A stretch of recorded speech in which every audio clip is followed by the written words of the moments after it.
کی تعبیر کو پورا کرنے کے لیے جو ہے کوئی اور چارہ نظر نہیں آ رہا، اور اسی لیے جو ہے وہ نوجوان جو ہیں وہ اپنے بہتر مستقبل کے لیے جو ہے وہ لڑنے پر مجبور ہیں۔ اگر ہم اس کی ذرا مزید ڈیپ تصویر دیکھنا چاہتے ہیں تو حالیہ جو ایک ڈیمونسٹریشن اسٹوڈنٹ کی طرف سے بنگلہ دیش میں ہو رہا تھا، تو اس میں ایک سوشل میڈیا پر بار بار ایک ویڈیو دکھائی جا رہی تھی جس میں ایک نوجوان جو ہے وہ سینہ تان کر جو ہے وہ پولیس کے سامنے کھڑا ہو گیا، اور پولیس نے جو ہے اس نوجوان پر 3 گولیاں چلائیں، اور ہر گولی کھانے کے بعد جب اس کے سینے پر پولیس گولی مارتی تو وہ گولی کھانے کے بعد گرتا اور گر کر پھر کھڑا ہو جاتا اور پھر ان کے سامنے سینہ تان دیتا۔ تو یہ ساری صورتحال، یہ ساری مزاحمت، یہ سارا ریزسٹنس یہ شو کرتا ہے کہ لوگ جو ہیں وہ ان کا اویئرنیس جو ہے وہ بڑھ گیا ہے، لوگ جو ہیں وہ ان کے دماغوں کی سطح بہتر ہو گئی ہے، اور اب جو اس طرح کے قابضین حکمران ہیں ان کو یہ بات سوچنی پڑے گی کہ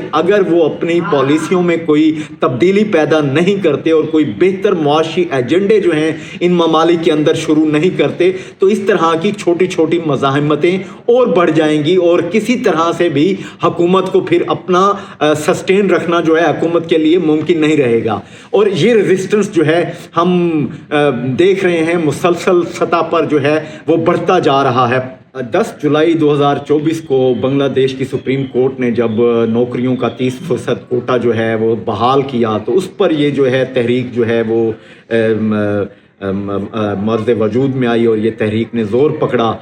بنیادی طور پر یہ کوٹا جو ہے وہ جنگ آزادی میں لڑنے والے لوگوں کے لیے جو ہے وہ قائم کیا گیا تھا، حتیٰ کہ یہ بنیادی طور پر جو ہے وہ جو بنگلہ دیشی حکومت تھی اس کوٹے کو استعمال کر رہی تھی اپنے سیاسی مقاصد کے لیے۔ لوگ اپنے سیاسی جو ان کے رہنما تھے یا جو ان کے سیاسی جو ان کو سپورٹر تھے ان سپورٹران کو فائدے دینے کے لیے جو ہے وہ یہ 30% کوٹا جس کو ہزاروں کی تعداد میں جو کہ نوکریاں بنتی ہیں اس کا استعمال کر رہے تھے۔ لیکن طلباء جو کہ بڑے ویل اویئر اور بڑے ایجوکیٹڈ کمیونٹی ہیں اس وقت بنگلہ دیش کی، جب ان کو اس بات کا پتہ چلا کہ یہ ان کے حقوق کی وائلیشن ہو رہی ہے، تو یہاں پر اس وقت بنگلہ دیش کے اندر بہت سارے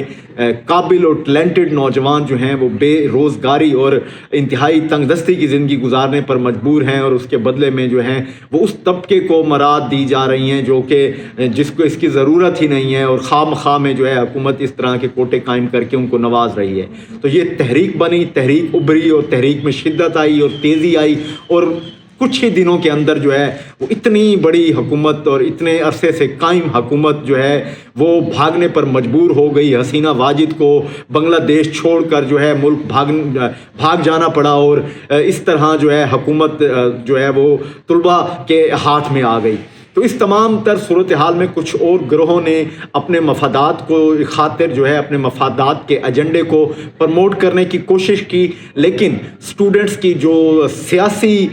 شعور تھا وہ اس قدر زیادہ تھا کہ انہوں نے فوری طور پر اس بات کو سنبھالا، اور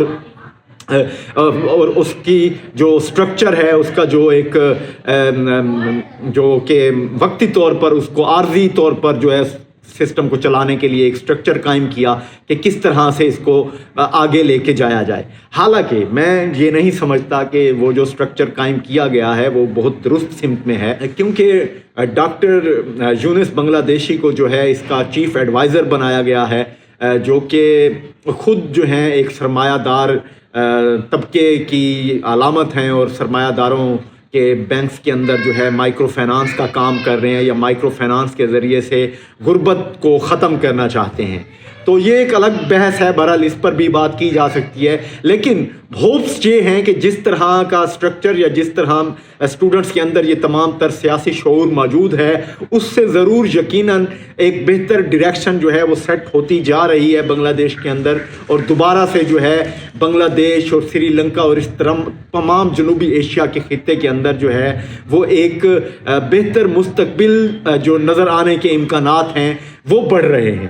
تو یقیناً اس خطے کے اندر رونما ہونے والی ان تبدیلیوں سے آپ کو کچھ آگہی ہوئی ہوگی، اور آپ کو یہ زور پکڑنے والی جو طلباء کی تحریکیں ہیں ان کے پس منظر کا بھی اندازہ ہوا ہوگا، اور یہ بھی اندازہ ہوا ہوگا کہ کس طرح سے یہ مزاحمت جو ہے وہ روز بروز جو ہے وہ پینیٹریٹ ہوتی جا رہی ہے اس خطے کے اندر، اور روز بروز تقویت پکڑتی جا رہی ہے اس خطے کے اندر، اور اس کا نتیجہ یہ نکل رہا ہے کہ بہت عرصہ دراز سے قائم جو بڑی بڑی مضبوط حکومتیں تھیں ان کے تختے الٹ دیے گئے ہیں۔ مجھے اس تمام تر صورتحال پہ فیض صاحب کا ایک نظم جو ہے وہ مختصر سی یاد آتی ہے، میں ساری تو شاید نہیں پڑھ سکتا کہ لازم ہے کہ ہم دیکھیں گے وہ وقت کے جس کا وعدہ ہے، جب تخت اٹھا لے جائیں گے، جب تاج گرائے جائیں گے، جب راج کرے گی خلق خدا جو میں بھی ہوں اور تم بھی ہو۔ تو یقیناً اب وہ وقت آ گیا ہے کہ جب راج کرے گی خلق خدا جو میں بھی ہوں اور تم بھی ہو۔ تو ملیں گے اگلے پروگرام کے ساتھ، اگلے پروگرام تک کے لیے اجازت دیجیے، اور اگر ویڈیو آپ کو پسند آئی ہو تو ویڈیو کو لائک کر دیجیے اور چینل کو سبسکرائب کر دیجیے۔